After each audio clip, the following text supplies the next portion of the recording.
Hi everybody, this is OspreyEye from MyChartCoach.com, and in this video we are going to take a look at some of the top stocks from Friday. So these are going to be some of the stocks that closed with either nice charts, nice percentage gains. And so first up is CYTX, and so it did close up 73%. It finally made the bullish move that we've been looking for.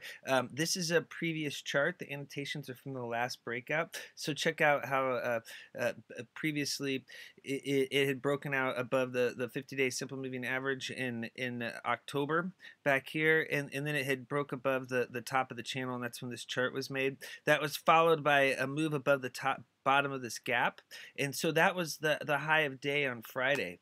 So the share price on Friday broke once again above the 50-day simple moving average and also above the 100-day simple moving average over here on the right, the green and the gold lines.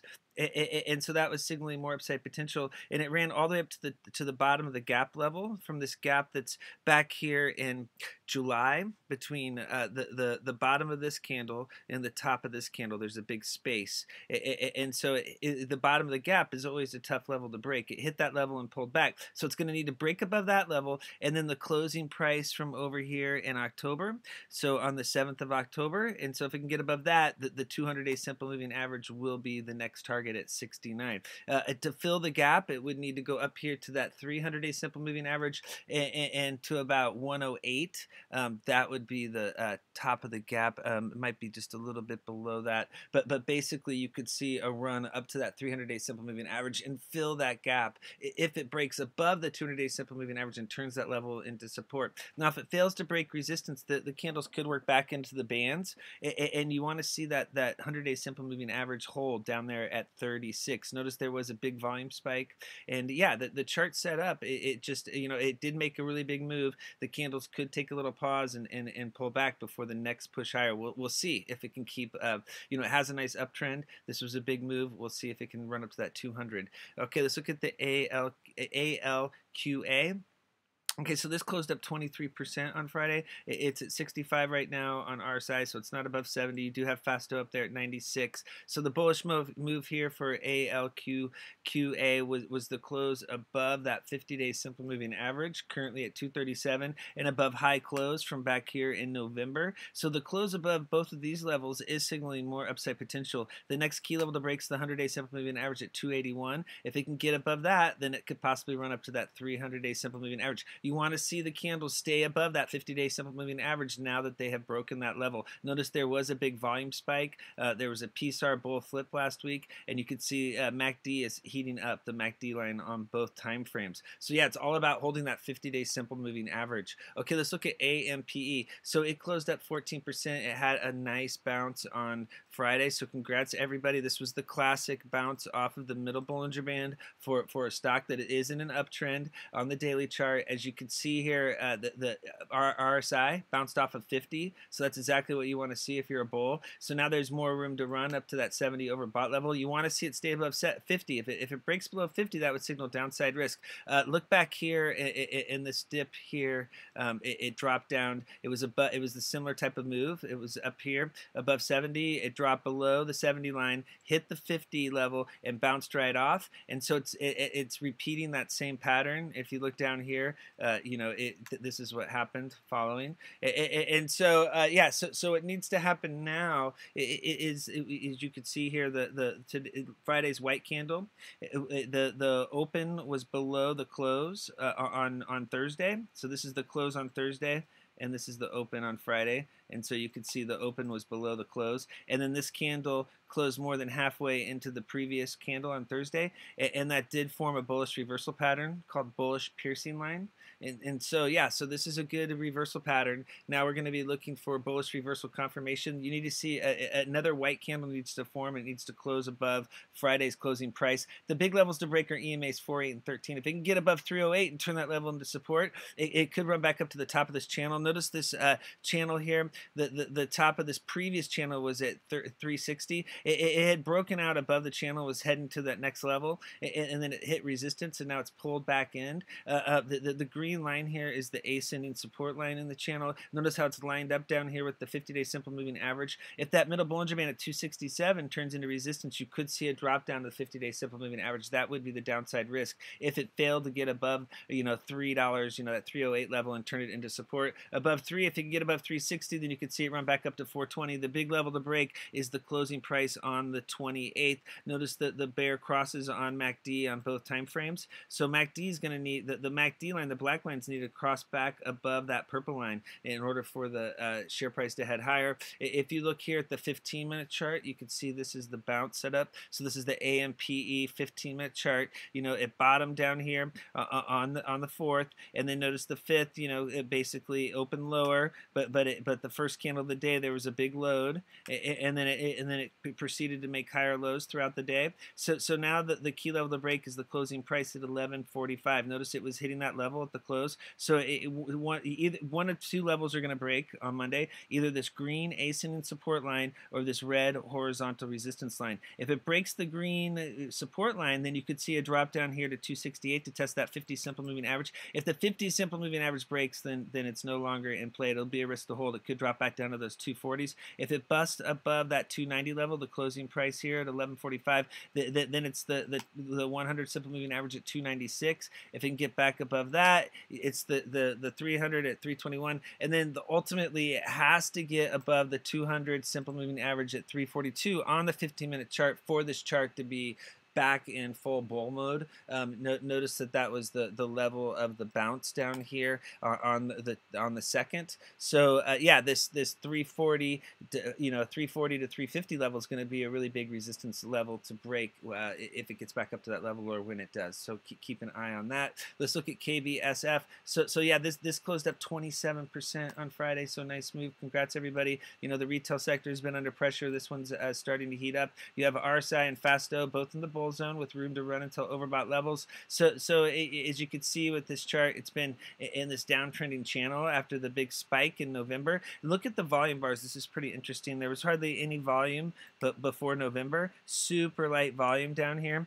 Hardly any trading, even some 4-price dojis. Nobody was interested at all. And then you get the giant volume spike in November. That was followed by the red candle, and then they basically faded the share price. It dropped down. It hit the 100-day simple moving average, which is currently this gold line at 322. That level held, and so now it's worked its way back above all the moving averages. They're all converged here. I know there's a lot of lines and it's hard to read, but if you look over here to the left, you can see here that all the moving averages are between basically the low moving average is the 100-day simple moving average at 322, and the high moving average is EMA 4 at 436, and so it's currently above all the moving averages. That's exactly what you want to see. It closed right at the closing price on the 28th, and so it needs to break above that level. And notice how that's the top of this descending resistance line. So it's back at the top of the channel. Notice it bounced off the bottom of the channel. Now it's back at the top. If it can break above this 5 level,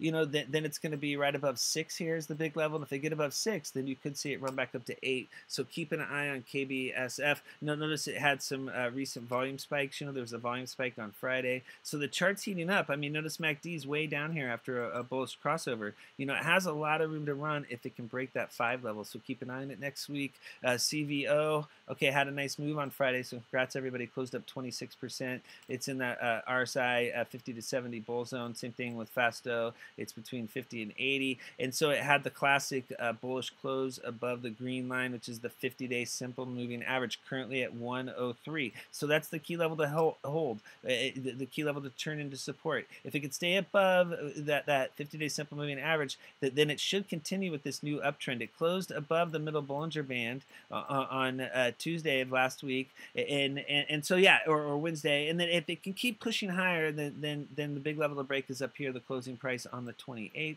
If it can get above that, then you're looking at just above 180, and then the 100-day simple moving average will be the target at 217. If that 50-day simple moving average holds, it should be able to work its way eventually back up to that 100-day simple moving average. If it drops back below the 50-day simple moving average in the middle Bollinger Band, it will no longer be in play. Look at the good volume down here at the bottom of the chart. That's what you want to see. It has to break through that 140 resistance zone to head higher. Okay, let's look at DELT real quick. So this is one of the runners from Friday, and so yeah, as you can see here, it's above our RSI is up here at 83, but okay, so it closed up 55%. Look at Fasto. Fasto's way down here at 22 at almost oversold levels, which is crazy. Look at Plus DI spiked here. The big thing is that long upper wick on Friday's candle, and so this represents a big profit taking and most likely dilution. They're probably dumping shares into this rally.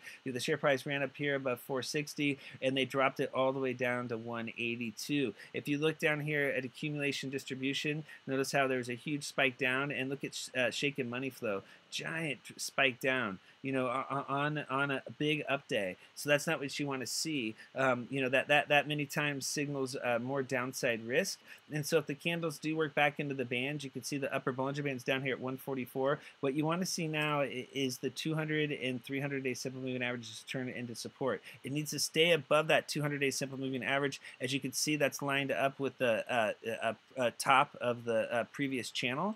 And so it was trading in this long sideways channel, and then it broke out above the channel on Friday, which is a super bullish move. So you can see it's been in this multi-month sideways channel. It busted out of the top of it, which was the 200 and 300-day simple moving averages. And so if those levels can turn into support, it can push higher. It remains to be seen, with the long upper wick, if it's able to do that. But it is still in play. And so if it can hold support, then it could head higher. If you look here at the weekly chart, you can see the weekly chart was also made a bullish move as well. There was a close last week above the gold and the green lines, and also the middle Bollinger Band. So it closed above the 20, the 50, and the 100-week moving averages. The middle Bollinger Band is also the 20-week moving average. So that was a very bullish close. It needs to stay above 147 now. So if it can hold 147, that's going to signal more upside potential. That signals the possible start of a longer-term uptrend. Now if it drops back below 117, it'll no longer be in play. Basically it has to stay above that 50-week moving average. That'll signal weakness, and that it'll be a risk to hold if it drops back below the 50-week moving average. And so if it holds it, then you want to see it break above. Notice it's hitting resistance from back here in 2016, the high close from back here in August, and then you've got the high close here from 2017, which is back here in April. And if it can bust above that level, which is up here around 280 or so, then it could run back up into the 4s and 5s. If it fails to get above 2 and it drops below 147, that's going to make it a risk to hold. If you look here at the 15-minute chart, you can see how it really broke down. And if you follow our rules, you would have exited at some point here. We did put out the climax spike alert early on this.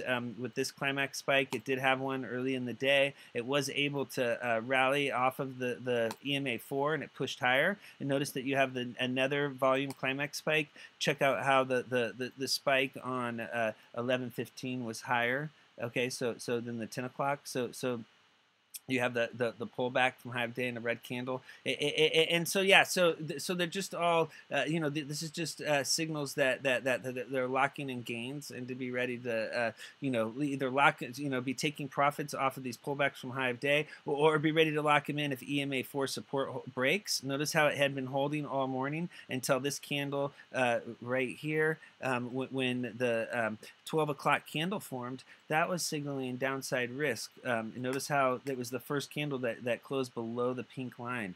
And so that was your signal. Okay, you don't want to mess around with these kind of stocks that run, that have no volume prior to running. You want to just lock them in and get out as quick as possible.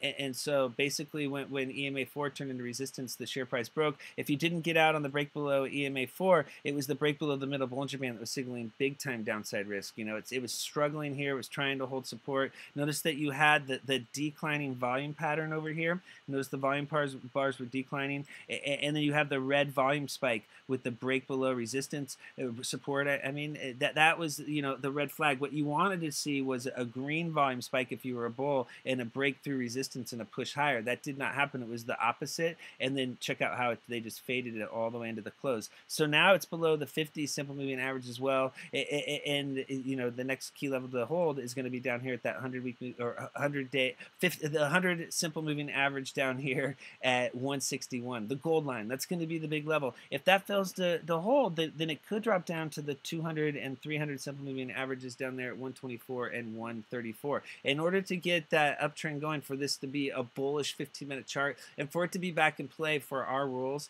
it's got to be back above the 50 simple moving average, and then it has to get back above that middle Bollinger Band. So yeah, so just keep in mind it's still very, very risky right here. Let's look at ALN. Okay, so yeah, this made a nice move on Friday. It closed up 22%. Notice that RSI is at 60, so it's in the 50 to 70 bull zone. It had the exact same pattern though as DELT, where it had the long upper wick. You know, this makes it a risk to hold. Look at the average daily volume is super low, and so when you get the you know, it came up and it hit that 200-day simple moving average resistance zone and pulled back. That was your red flag. And then if you didn't lock them in on the pullback because it's way above the upper Bollinger Band, it's a thinly traded stock. When it got below the 100-day simple moving average, that was signaling you know, really downside risk as well. And so yeah, this long upper wick, you know, it's just your signal to head to the sidelines. This is not ready to go. They're selling shares into the rally. You know, red flag, red flag. If they can get above that 50-day simple moving average at 23, then it could head higher. If it fails to break above that level, then you could see it come back down and test that middle Bollinger Band at 18.8. It has to hold that level to keep the uptrend going. You know, there was a big volume spike behind the move, but look at accumulation distribution. I mean, it's a huge spike down, and then you have a giant, not a giant, but you have a red histogram bar. You know, it was all green histogram bars, and then on the update there's a red one. You know, they sold shares into the you know, into the rally. Okay, so let's look at another one here, OPGN. It closed up 5% today. So the setup here is the close above the middle Bollinger Band. That's the dotted purple line. If it can stay above 19, it will be in play next week. If it drops below 19, it will not be in play. Notice you have the EMA4, EMA8 bullish crossover. It turned those levels into support. This could be the start of a new uptrend, so keep an eye on it. If it can hold on to EMA4, we'll be looking for a run up to the 50 and 100-day simple moving averages at 24 and 27. Another one to take a look at is ORPN. It closed up 16% today, or on Friday. It's in the bull zone on RSI and Fasto. So for this setup, what we're looking for is a close above the red line. It needs to close above the 200-day simple moving average at 263. If it can close above that level and turn it into support, it could work its way up to that 300-day simple moving average. You know, you have the high close from over here in October. That will be a key level to break. And so, yeah, if it can get above that 200-day simple moving average, then it could possibly run up to this high close resistance level up here at around 325. That would be the next target. You notice it did close above the gold line on Friday. That is the 100-day simple moving average at 240. It needs to stay above that level. You know, it was working on breaking that resistance level for multiple days. Finally closing above is a signal that it should want to head higher. But it has to close above 263. Keep an eye on it. It is a thinly traded stock, but it did have some volume on Friday. Another one to keep an eye on is TROV. You know, it did close up 6%. What we're looking for is a break above 50 on RSI. You know, it's above 30 now. Notice that this is a gap fill play down here.